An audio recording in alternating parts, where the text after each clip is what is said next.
Corruption by P.K. Armstrong. Chapter 9. The run did Roland some good. He slept the whole night through, but then came the early morning call.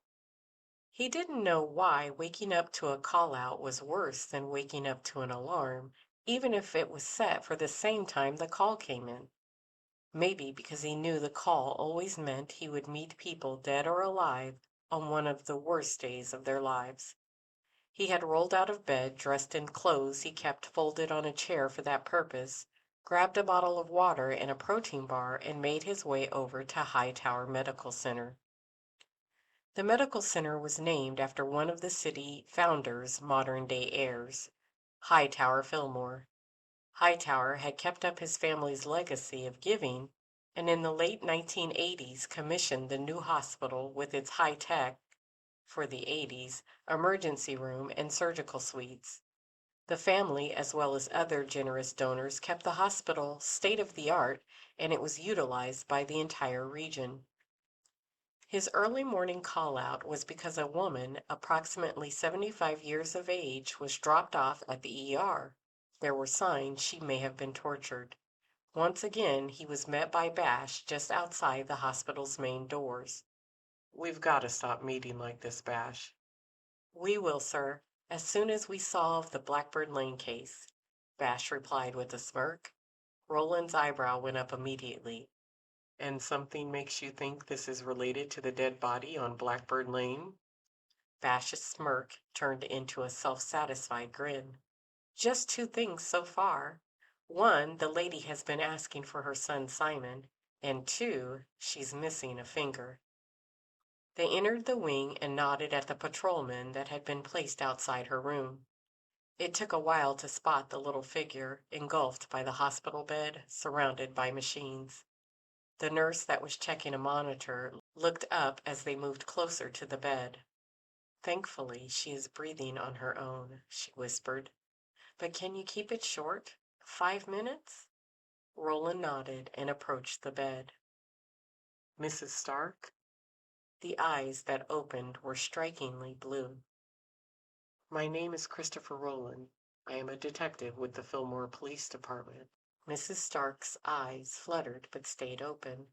She began moving her fingers on her uninjured hand, as if she wanted to reach out and touch him. Roland gently took her hand, and she began moving her lips as if to speak. He leaned in. "Simon, Simon, help Simon," she mumbled. Roland reached up with his other hand and stroked her hair. "Yes, I'm here to help Simon." Mrs. Stark grasped Roland's hand tighter. "They want to hurt him. Stop him." The heart monitor began alerting, and Roland looked at Bash and motioned to the door. Bash exited the room. He turned back to Mrs. Stark. "Where did they find you?" Her eyes began fluttering just as she got out one more word. "Dentist," she whispered. Bash returned with another nurse who immediately went to Mrs. Stark's side. "I think that's enough for now." She paused and took a look at Roland and smiled. "But if you leave your card, I'd be happy to call you day or night." She paused again. "That is, when she's ready to talk again." Her eyes wandered up and down Roland with deliberation, and she looked at him appreciatively. Roland stared back with no interest, and then turned to Bash.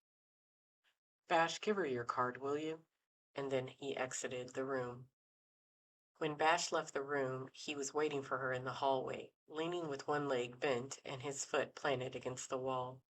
Bash moved next to him and leaned against the wall with her hands shoved into her pants pockets, and she didn't speak for a moment. Then, "Any time, day or night, huh?"